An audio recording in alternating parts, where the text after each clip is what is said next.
Terima kasih buat semuanya yang sudah menonton atau mengklik video YouTube kami ini. Perkenalkan, kami kelompok 5 dari MI1B dalam proyek organisasi dan arsitektur komputer.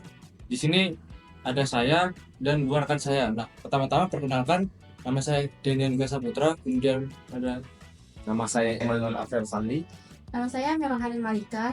Nah, pada video kali ini kami akan melakukan proyek tentang tutorial instalasi hardware atau PC. Bagaimana cara merakit hingga selesai. Mungkin bisa langsung ke videonya aja. Nah, di sini kita akan ngebongkar PC. Nah, buat teman-teman, sebelum bongkar PC itu, kalau kita masih awam atau pemula, lebih baik kita foto terlebih dahulu nih bagian-bagian PC-nya kayak. Nah, di sini nih kita foto biar kita tahu PSU di mana, motherboard di mana. Kalau masih awam, sama juga itu kabel-kabelnya itu nyambungnya kemana aja. Sebenarnya di motherboard itu udah ada tulisannya, cuman biasanya kecil, susah gitu. Nah, untuk ngebongkar sendiri, kalian tinggal lepas aja tuh kabel-kabel yang misal kayak PSU ke motherboard atau kabel yang nyambung ke HDD dan lain-lain. Kita copotin semua tuh, lepasin semua kabelnya. Nah, kalau udah, kita lepasin baut-baut yang ada, baut yang ngikat kayak motherboard ke casing PC-nya. Kita tinggal lepas saja semuanya itu. Nah, kalau udah, kita tinggal cabut-cabutin aja itu. Kalau buat ngebongkar, pasti teman-teman yang mau nyoba bongkar PC pasti langsung bisa. Jadi bisa teman-teman langsung coba aja sih untuk ngebongkar PC-nya.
Jadi ini ada power supply yang bermerek Alcatraz dan serinya adalah Magnum Pro 225.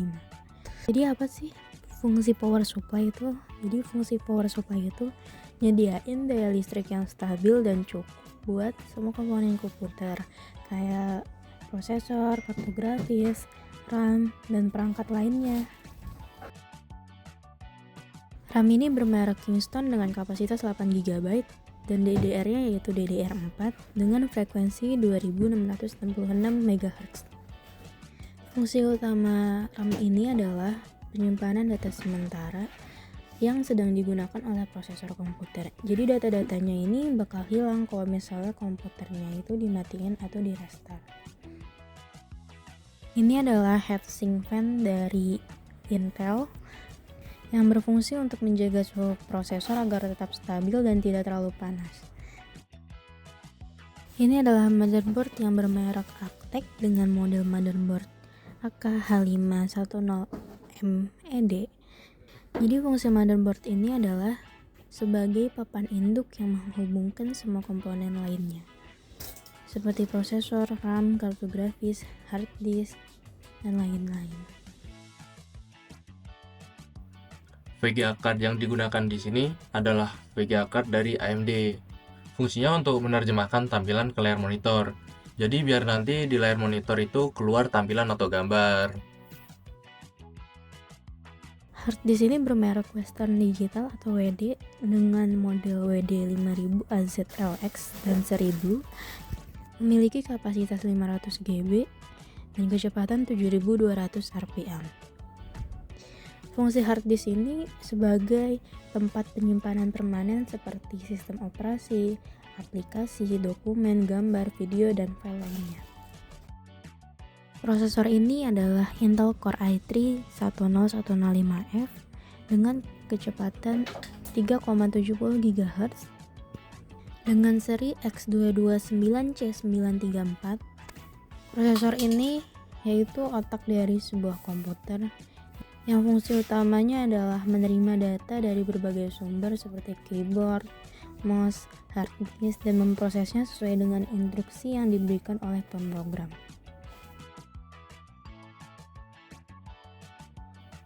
Sebenarnya dalam ngerakit PC itu cukup lumayan sulit sih.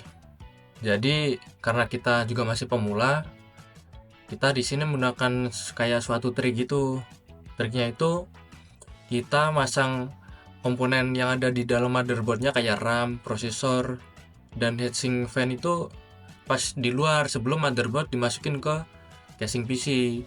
Biasanya yang bikin kita kesusahan atau keribetan itu kalau kita masang heatsink tapi motherboardnya itu udah di dalam casing PC. Jadi biasanya yang bikin susah tuh kayak bautnya si heatsink fan-nya itu susah ngekunci kalau motherboardnya udah di dalam PC. Jadi lebih gampang ngekunci buat baut heatsinknya itu pas motherboardnya itu masih di luar, kayak yang kami lakukan ini. Jadi nanti kita tinggal masang motherboardnya ke dalam casing PC-nya, jadi lebih gampang. Itu aja sih triknya. Kalau masang RAM, prosesor gitu pasti teman-teman udah pada bisa lah ya. Kemudian kalau untuk masangnya biar lebih mudah lagi, kita masang dulu tuh, masukin power supply-nya dulu, PSU. Biasanya kalau motherboard-nya duluan itu masukin PSU-nya tuh ribet, malah bikin kita kesulitan. Jadi PSU-nya dulu kita pasang bautnya juga. Nah, habis itu kalau udah nanti kita masukin tuh motherboard, sama kita rapin kabel PSU-nya. Biasanya kabelnya bikin berantakan gitu.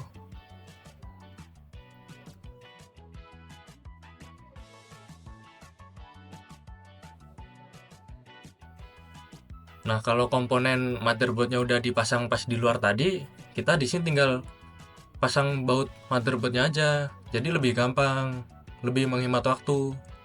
Nggak hemat waktu juga sih, biar nggak ribet banget.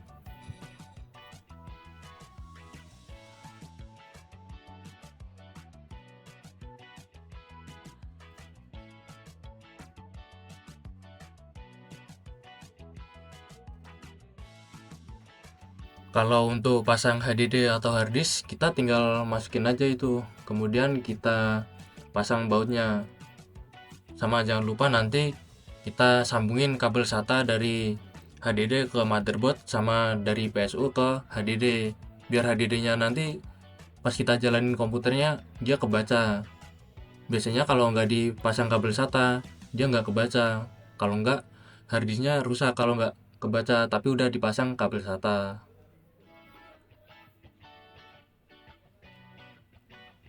Nah, kalau untuk pasang VGA card, kita tinggal pasang kayak kita masang RAM aja.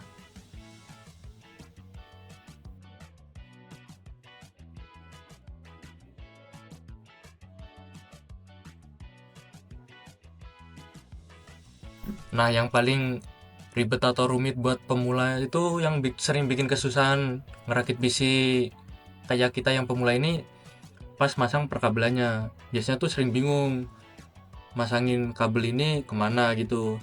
Makanya sebelum kita ngebongkar, kita ngefoto dulu. Jadi nanti kita tinggal lihat fotonya, kita samain aja. Biasanya kabel yang besar-besar itu ada warnanya beda. Yang sering bikin kesusahan tuh ini kabel pin konektor, sering kebalik-balik.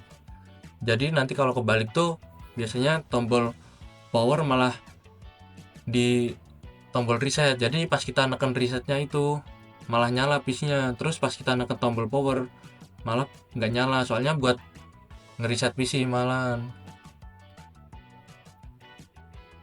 Atau kalian juga bisa browsing gitu, tapi lebih enak kita ngefoto sih, sekalian kita belajar, kita ngafalin juga kabelnya buat ini kemana, jadi nanti kita sering tahu kayak misal kabel buat power supply itu masuknya kemana. Kalau enggak kita bisa lihat dari jumlah pin yang ada, biasanya tuh ada lubangnya 5, nanti kita cari yang pinnya 5, biasanya mirip-mirip tuh, kita tinggal colokin aja.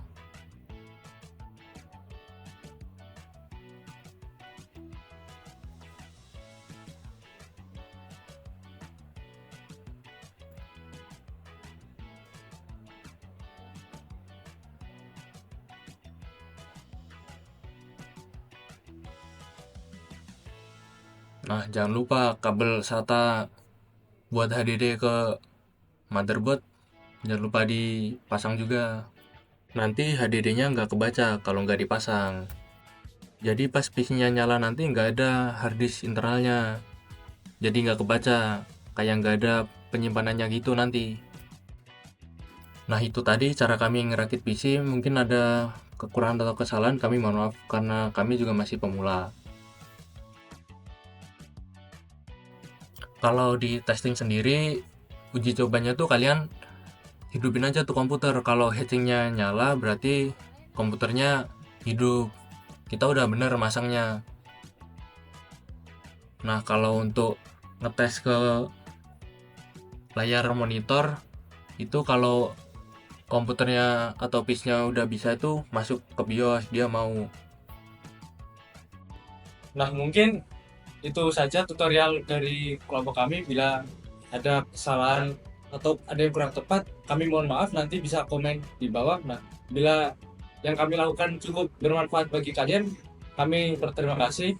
Nah untuk sekedar trik saja, kalau mau pasangnya gampang itu pasang heatsink ke motherboardnya itu di luar. Jadi pas motherboard udah di dalam tuh kita nggak perlu ribet-ribet masang heatsinknya. Biasanya yang lama itu pas masang heatsink, dan yang kita sering lupa itu pasang tentang perkabelannya sama pinnya itu.